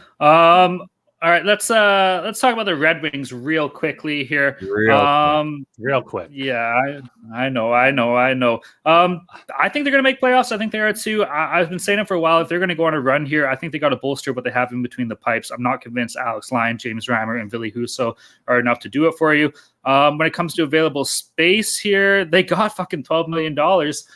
Get a goalie, bro. Take a Marc-Andre Fleury. I don't know. Is he enough to kind of go on a run for a couple of weeks? It's got to be better than what you have now. Like, I'm just saying, find a guy, find a goalie to help you win. I don't think I was. He said he's been playing fine, but I mean, maybe that's your guy in the playoffs. Maybe it is, but I'm not convinced, bro. So I think they got to bolster in between the pipes. On the back end, it's a whole lot of mid, but it seems like the sum is greater than the parts or whatever the fuck that saying is. So I think they need to bolster in the defense. They get some scoring. Dylan Larkin will be back before playoffs. DeBrincat's a stud. So yeah, I think they need some help in between the net. I'm going to jump in real quick. Same thing as the Leafs. They should stand pat. They're not winning the cup, so why bother? They made all their acquisitions in the offseason, much like the Leafs did. And if they do go to run, it'll be because of DeBrincat and Kane and Ben Gerard, Joseph Hall, whoever else, Justin Hall. I'm getting all the Leafs confused. Yeah, if it'll be one of those guys, or all those guys rather. They all have to play like 110% for the Red Wings to do anything. And there's no sense wasting draft assets or prospects certainly on this team just yet. Eisman plan is moving in motion. It looks like they're going to make the playoffs, which is more than I expected from them this year. So they are finally on schedule. Yeah, I mean, the only goalie they could get realistically to upgrade there is Markstrom. I'm not sure what the price is for him, but I mean, the Red Wings could potentially meet that. They have all of their first 3 round picks for the next ownership 3 years, but they don't want to sell Markstrom, so he's right. basically off board. Okay, well, they have almost $13 million in cap space at the deadline. Actually, almost $14 million. So what they should do is, weaponize that cap space. Take on some salary, maybe be a third team in a retention deal, like we've seen already a few times so far this season. I mean, they have the cap space. They have the roster spots. They can move some guys around, add some guys to the bottom 6, add some guys to the blue line. So yeah, I think the Red Wings with that cap space, that should be their biggest asset at this deadline. And be like a lot of teams, like we just talked about the Leafs, they need cap space, and the Red Wings have a lot of it. So I think they need to weaponize the cap space, and I think that Steve Yzerman knows how to do that. So I think that's good for the Red Wings. Also, the Oilers just won in overtime. Let's go. Yeah, that was a wild game. Hell yeah, I needed that. All right, let's move down to the Western here when it comes to When it comes to standings, what do we got cooking? We're going to go into the Central Division. We have the Winnipeg Jets in first with 83 points, tied with the Dallas Stars, who also have 83 points. Stars have 3 more games played. Colorado's in that third seed with 81 points here. Winnipeg Jets. I don't know what the scoop is in Winnipeg here. Let me look and see how they're doing for cap space. Again, we talked about them before. This is definitely a more defensive team. Goaltending, they're fine. Brossoit has been an awesome backup, and Hellebuck's a stud. They got about $5 million in cap space available here, so that kind of helps the cause. Defensively, they're playing fine. I don't know if they'd want to help bolster the back end a little bit. Josh Morris is a stud. Nate Schmidt's been fine. Neil Pionk's been there forever. He's good. Dylan DeMello's been having a fine year. Up front as well. I know that this is a team we talk about that say, yeah, we want to get more scoring, but the talent's there, man. Like Kyle Connor, Mark Scheifele, Nikolai Ehlers, even like Adam Lowry, Gabriel Velarde. Like, he's been a great addition. Alex Alfalo is where Sean Monahan's been sick for this team since they brought him in. He's been pivotal 8 as goals, well. I think. If you can bolster up front, do it. Yeah, like I feel like that's your move already, and they got ahead of it, which is good because we talked about it. It takes players a bit longer to get situated. That's your major move. So if you can boost in some depth, get like a 7th defenseman or a couple more depth forwards, then do it. I don't think they need to break the bank, though. They don't have a first. They have 1 second. It's not their own Montreal's, and they have a third. So they have some assets they can move. I think for the most part, they're done, though. Yeah, Monahan was their move. They have some cap space to make some moves, and they have some assets to do so. So maybe, out of depth defenseman, out of depth forward, any contending team can definitely use that. And they should take advantage of this Vezina quality season from Hellebuck and try to, load up for the playoffs. We thought they had a chance in the first round last year to upset the Golden Knights. That did not happen. But, if Hellebuck can stay healthy and with Larry as their backup, if they get, 1 or 2 more pieces, even if they're small pieces, I think they could be due to go on a run here. Right. Monahan has turned into a hell of a pickup. We kind of lampooned the deal, thinking that there was like taking sloppy seconds after the Canucks quickly took Lindholm and the Jets quickly took Monahan immediately after. But what's worked out so far? Early days yet, but it's the Monahan deal. It's worked out better than Lindholm deal. Anyway, we talk about the Jets needing more scoring, but I don't think that's the problem. I think the problem is the coaching system. Like they don't want more goals. They want to control the game, which is why they're not playing Perfetti, not playing Nikolai Ehlers. They have the talent on the roster already, as Talon said, but they're not playing them the minutes that I think they deserve in order to produce more scoring. But that's just the bonus system, and it's working to his credit. So yeah, I mean, for this team, I think they're pretty well set. You could always use more depth, as we always say, but yeah, they already used their first round pick, so I wouldn't dig too deep into the prospect pool. Yeah, and I wouldn't go 2 years down the road because you don't know what next year brings, and then the draft after that, it's going to be a lot better than this one. So I think the Jets are pretty well set. Just depth is all they need.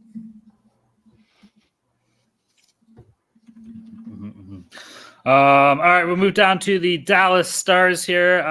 Dallas Stars, when it comes to cap space, they got about $2 million available to them. This is a team that just loaded up front, and even on the back end, they're looking good here. We'll see them make a couple of additions just to help kind of reward the players that they have available. Back end, like we said, looks good. Obviously, they brought in Chris Tanev. That's pretty major. We can't overlook that. That's probably their biggest move that they'll make. And offensively, man, they've been fine. Like, Tyler Sagan's been playing good. He's kind of jumped back a little bit. Jamie Benn's fine too. They got that fucking Logan Stankoven. Have you guys seen this kid? 5'8". He's played 5 games. He has 3 goals, 1 assist. He has like 58 points in like 45 games or something in Texas in the AHL. He's been an absolute killer for them. So that's some found money they have there. That could be like, that's their deadline acquisition when it comes to scoring depth. If he'll be I heard somebody saying it's like, oh yeah, but he's only 5'8". What's going to happen when it's in playoffs and it's a different game? It's like, guys, he's been 5'8" his whole life. All right. And he's had the success that he's had. He knows how to be successful at that height in the NHL. Don't rule that out. Yes, it's a higher level competition. Of course it is. But clearly in the small sample size, we're seeing him put up numbers. There's no reason to think he can't do so. Keep in mind how good Rope Hintz was last year too. That was kind of a breakout playoff performance for him. Hopefully we can expect him to do much of that again. So I think this is a team that has a lot of their work done with bringing in Tanev. If they can bolster some depth, around the edges with the $2 million in cap space they have, sure. But I think the biggest thing for them is just hold on to that first round pick. There's no need to trade it. Yeah, I mean, I think the Stars are kind of similar to the Jets in that they should try to go for it this year. Pavelski and Duchesne are both free agents after this year.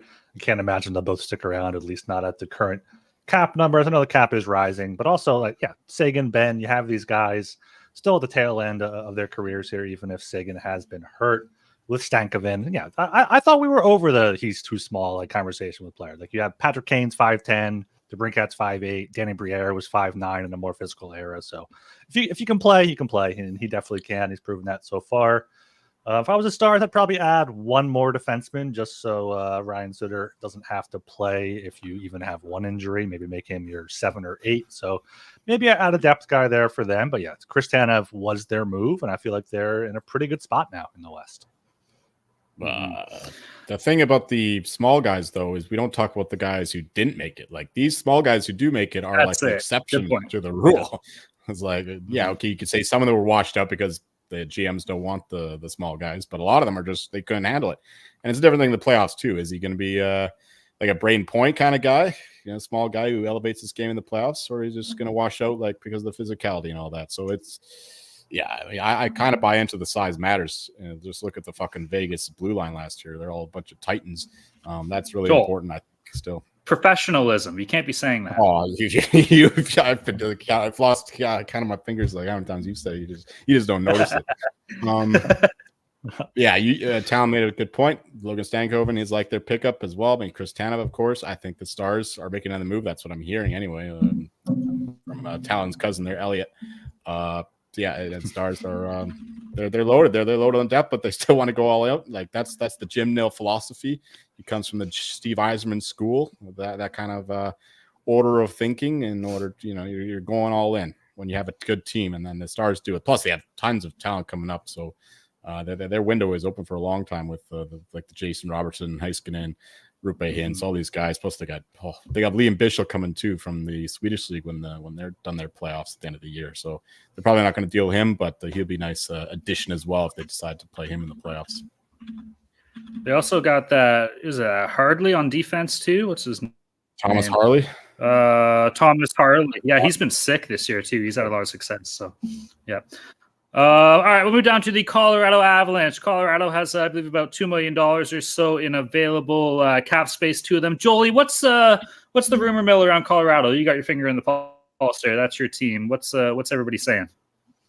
I don't think anybody has the finger in the pulse of the Colorado Avalanche. The media is basically absent. It's the opposite of Toronto and Vancouver markets. Nobody gives a shit.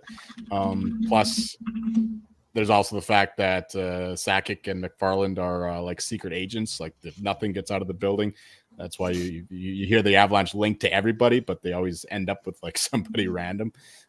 So there's really no idea where they're going. I mean, you'd think like the Bruins, they're going for a center, and then in the case of the Avalanche, they really need it because Ryan Johansson is not the guy.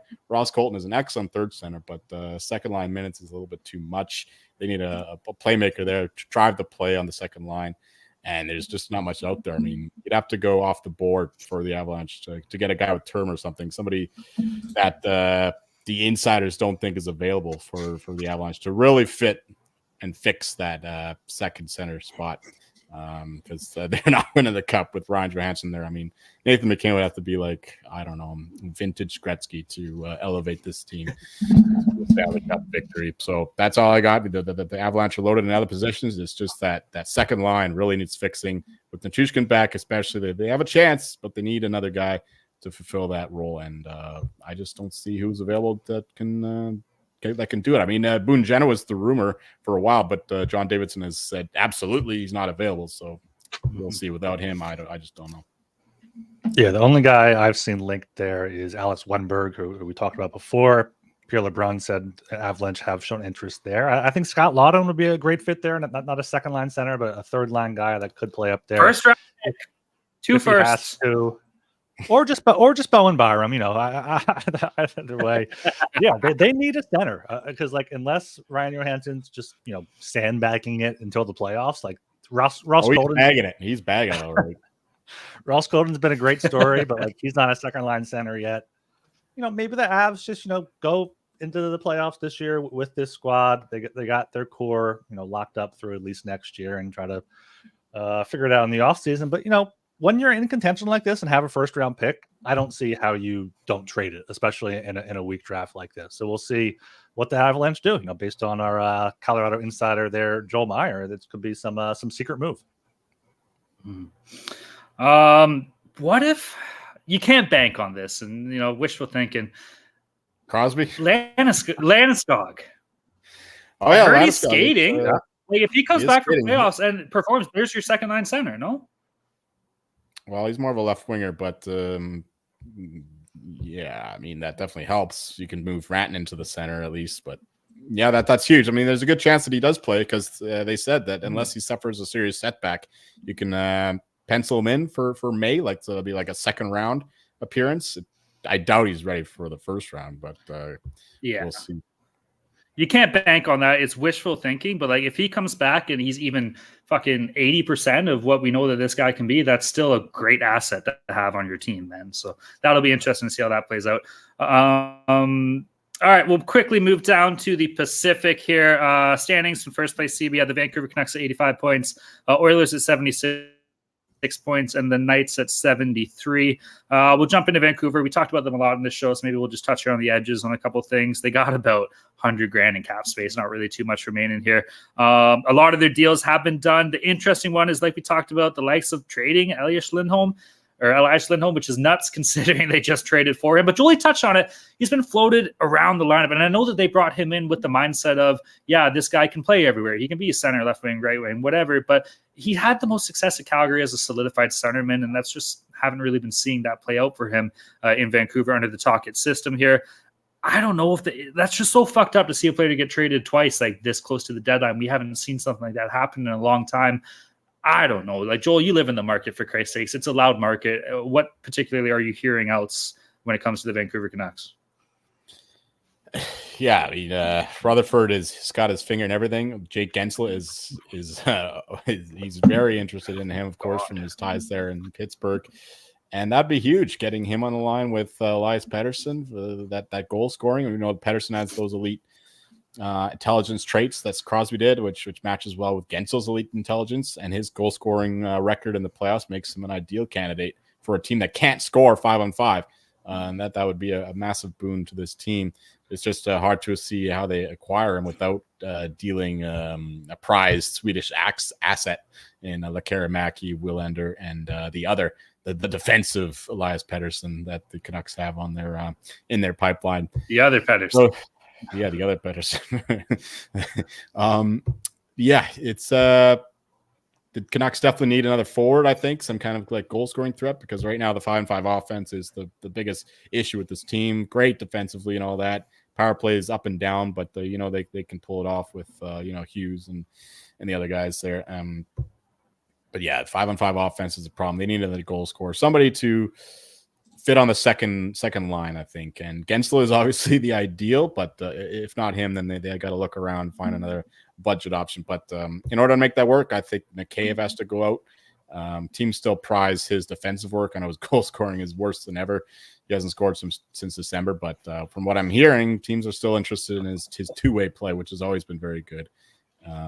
So yeah, I think that's the money that they'd be looking to move off the books, but it's just a matter of they'd have to deal with the first round or 2 years from now, because I don't think that they're moving off of Lekarimäki or Tom Willander, who they really like here. Yeah, not much to add. They do have their first rounder next year. I guess they can move. I'm not sure how next year's draft's supposed to be. But yeah, not a lot of cap space. I guess Mikheyev, as Joel just said, would be the name. I was trying to look at their roster, cap friendly, see who would be the name. I guess he kind of makes sense. Maybe I'm not sure Tyler Myers and his $6 million, if they can finagle that out of there. Yeah, well, he's on injured reserve, but he'll be back for playoffs, so it's worst of both worlds. Yeah, I think Lindholm clause too. Yeah, only 10 teams though, so they could find a team to apparently he's got roots here too, so unless Rutherford turns into what's the Vegas GM, then I don't think that's happening either. Fair enough. Yeah, but I mean the Canucks could need a forward. I could see them adding a depth defenseman as well, but yeah, I mean they have these guys that are playing seemingly over their heads: Hoglander, Pia Suter, Mikheyev, Podkolin, Brock Besser's cooled off a bit from his start of the season, but they need one more guy up front to kind of solidify themselves as a true contender, I think. And we thought Lindholm was going to be that guy, but I don't know if he just needs more time with the same line. Well, part of it too, and it's like we talked about, like their center depth is solidified, right? Like JT Miller, Elias Pettersson, Teddy Bluger's been awesome on the third line as well for this team. So yeah, that's going to be, I don't know what the fuck they're going to do with Lindholm. I wanted to see Vasily Podkolzin just light the fucking lamp, and he just hasn't done it yet. So that's a little disappointing. Still young though, so I don't know. We'll see what this team does. Like Joel said, I don't think that they're done though. They're going to be all hands on deck trying to make something happen. If they can get guns like Gensel, that'll be sick. Yeah, Pod played his first game of the season against the Ducks there. And it looked pretty good, actually. I mean, he hasn't been great with the Abbotsford Canucks, but yeah, I mean, he's a big body. He'll be useful in the playoffs. He was up last year, though, and he didn't really fare too well, but still younger, right? So it is what it is. Yeah. All right, we'll move on to the Edmonton Oilers here. Oilers team, you hear their name buzzing around a lot. They got about $2 million in available cap space for them here. I'm seeing them linked to a lot of offensive players. That's what they want. They kind of want to help bolster up front, which you think they'd be leaning more towards their back end. But hey, more scoring is always good for this Edmonton. That's kind of the mindset. That's when you're seeing your Gensels, your Tarasenko's, like, some of these offensive firepower guys that could be linked to them, could help. How they make it work money-wise, that'll be an interesting story. I feel like at this point where there's a will, there's a way. With all these double retentions and retention here, retention there, something can happen. But like I said, I think they're going to be bolstering up front. Goaltending is still suspect. I think they're riding out their guy with Stuart Skinner and the tandem with Kelvin Pickard. If something does get hurt, you got my boy Soupy, Jackie Campbell in the minors, available at any call's notice here. Yeah, I don't know. Like I said, they're going to be looking to bolster up front, and I think they're going to be going for some offensive firepower as opposed to like a two-way shutdown type of player. Yeah, Pierre LeBrun reported that apparently Henrique is the Oilers' primary target, also looking at Gensel as well. They've also been linked to Sean Walker, of course, with that Cody Ceci would be the player they're trying to ship out with his $3.25 million cap hit to give some space there. Yeah, I feel like Henrique would be a great fit there. Henrique, he can play second line center if he has to. He can play third line center. That allows them to kind of move Draisaitl up with McDavid if they want to. If they want to go McDavid, Draisaitl, Henrique down the middle, they can. So it gives the Oilers some flexibility there. But yeah, I think, this could finally be the year. We've been saying this for a few years now with the Oilers, but if they add the right guy at the deadline, last year it was Ekholm. That looked like the right move, and now it's just one more forward. I think we've been saying that for every team, but the Oilers need that one more forward they can count on to score themselves and produce offense themselves, not just get tap-ins from McDavid or feed off those guys. So yeah, the Oilers I think are going to add a big forward here while also looking to add a depth defenseman. The disrespect for Zach Hyman. I know, Ryan. I fully respect Zach Hyman. I respect what Talon said in the Discord about, it takes special players to get to the front of the net and put those pucks in the net. So I'm not speaking about Hyman. I'm talking more about, Janmark, Kane, Fogle specifically, because he's been a name for himself just for, being a guy. If Hyman hits 60 this year, I'm never going to let you live it down. That's all I'm going to say. All right, we'll move down to what do you got? You can skip me. I mean, I'll just say Gensel would be ideal there. I mentioned earlier the Penguins are looking for prospects, not picks. The Oilers have Philip Broberg, big defenseman. He could be useful for the Pens going forward. And Max Holloway, I guess he hasn't really panned out so far. Early days. But yeah, I think Gensel would be massive for the Oilers. Like their top six would be probably the best in the league then. Mm-hmm. All right, we're going to move down to the Vegas Golden Knights here. Last team we're probably going to discuss in the West. They got about $4 million, $4.5 million on cap space since Mark Stone went down with the lacerated kidney. That brings up some money with them. They're going to use it too, which is just insane. And, Stone hopefully will come back as well, but that's a conversation for later. What do they address, dude? Their back end is sick. They got the best decor in the league with those fucking mutants: Pietrangelo, Alec Martinez, Shea Theodore, Braden McNabb, Zach Whitecloud, Nick Hague, Ben Hutton. Do I need to go on? Like, they're good. They're good. In net, they're fine. Aiden Hill's looked a little shaky lately, but I imagine he'll get back in the playoff form. He'll be okay. Logan Thompson as well. Maybe they go for a depth goaltending. I doubt it, though. They're not going to be breaking the bar. We're not talking like a Markstrom or a Fleury or anything like that. Up front, I think that's where this team's going to be looking, and they just got Jack Eichel back. He had a decent game last night. I think he had like 5 shots. I don't know if he had any points or anything like that, but he was buzzing around there. Hopefully Jonathan Marchessault jumps into Conn Smythe, Jonathan Marchessault, fuck that, even though it's a snub. Eichel should have won that. They did just acquire Anthony Mantha. We talked about that a little bit earlier. I think it was a second and a fifth or something like that. This is a guy that in junior was touted to be one of a top second and a fourth. Okay. In junior, this guy was fucking sick, bro. A dynamite offensive player, two-way player, power forward. He still has that size, hasn't panned out for him. Didn't really work out in Detroit. He's been with Washington for a while. They've been a team on the downslope. I'm excited to see how he does with a chance with a decent team like Vegas, because when he was in Detroit, they weren't that good. This is his first time being on an actual decent team in his career.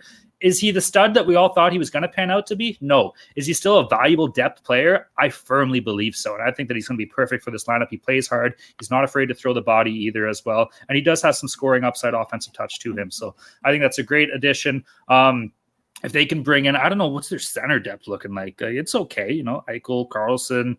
Yeah, they're fine. Nicholas Roy, Chandler Stevenson. They got guys in the center, which is good. So maybe just some depth on the outside, maybe like an Anthony Duclair. That's not a bad look. I think he'd fit in well with this, with this lineup. But that they like big game hunting too, right? That's been Vegas's MO since they've been in the league here. So don't be surprised if they do find a way to pull something silly off. I don't think they necessarily have to. It's been struggling lately, but if this team's healthy and ready to go, on the back end up front and in net for playoffs, look the fuck out for the Vegas Golden Knights. Yeah, even prior to this Mantha trade, it was reported that the Golden Knights could very easily be looking to add two wingers, and I think Mantha is going to be the worst of the two. I think they're going to take a big swing here. Maybe not a Gensel, but I could see a Pacioretty reunion, maybe a Tarasenko going there, maybe someone kind of off the board that we don't expect. But yeah, I think Vegas is going to use their cap space. Maybe they haven't used a first round pick. They only traded the second and a fourth. So they have the third there as well. I think they're going to add another winger they have no business getting. And then come playoff time, Mark Stone's healthy, Brent Howden healthy, and they'll have this insane, just 4 fantastic lines, and they'll just run to the Western Conference Final again. So yeah, they have the cap space. They've shown that they know how to manipulate the trade deadline to their advantage, and they're stacked on defense as we continue to talk about. So yeah. I think they add a forward here, maybe not Gensel, maybe a Henrique type, or maybe like that Tarasenko or Pacioretty, or I could see Toffoli. I could see Toffoli going there. I think that could be a pretty good fit.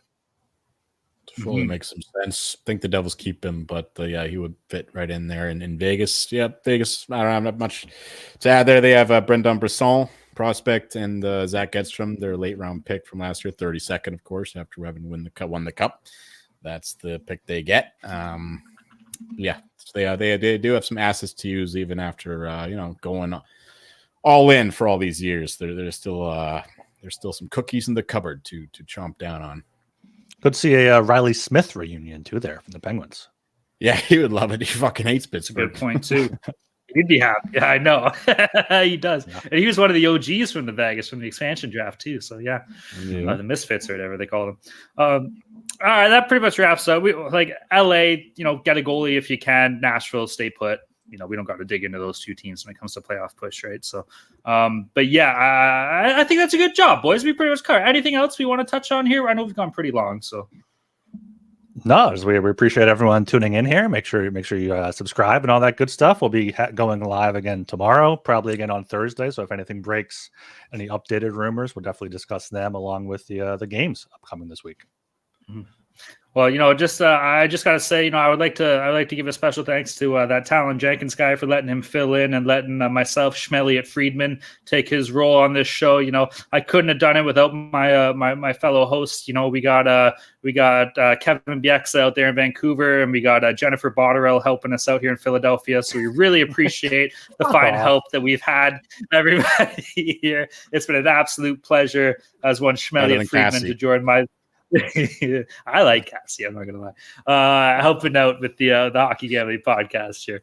All right, boys. Everybody, go check out the Sports Gambling Podcast Network website. That's the place to be.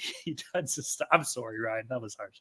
Tons of stuff going on in the world of sports. Obviously, trade deadline for hockey on March 8th will be electric. We'll be keeping tabs on that. 3-game slate for tomorrow. We will be back again tomorrow night as well.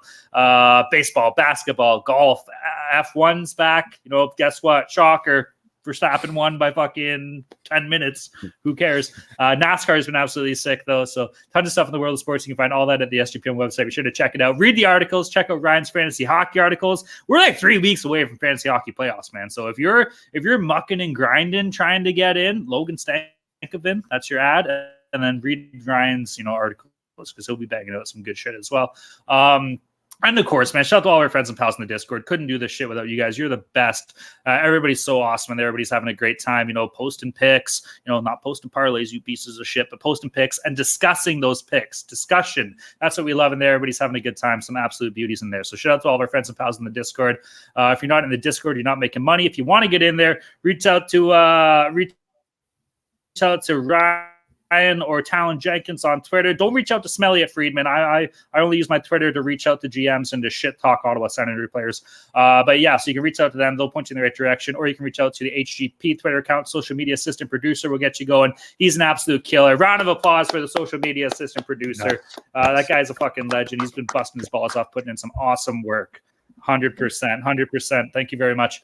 So yeah, if you want to get in the Discord, do that. Or what you can do is you can go check out Ron McLean, because that's who Joel Meyer is. I don't know. I fucking got nothing. I'm gassed. My tits are so fucking sweaty. This shirt does not fit me anymore. I'm too fat. Like, my neck is like clogged down right now. I'm just begging to get this one over with. So figure something funny out. Reach out to Joel. Hell yeah, that's how you get into the Discord. Yeah, make sure you're subscribed to the Hockey Gambling Podcast on Apple and Spotify. Leave us a 5-star rating and review, and I'll read it here at the end of the show. Also, subscribe on YouTube, Hockey Gambling Podcast, going live there for every show. So we appreciate all of that. Mm-hmm. All right, everybody. My name is Smelly Friedman, noted professional NHL insider. You can find me at not at Twitter. I'm Ryan Gilbert. You can follow me on Twitter at rgilbertsop.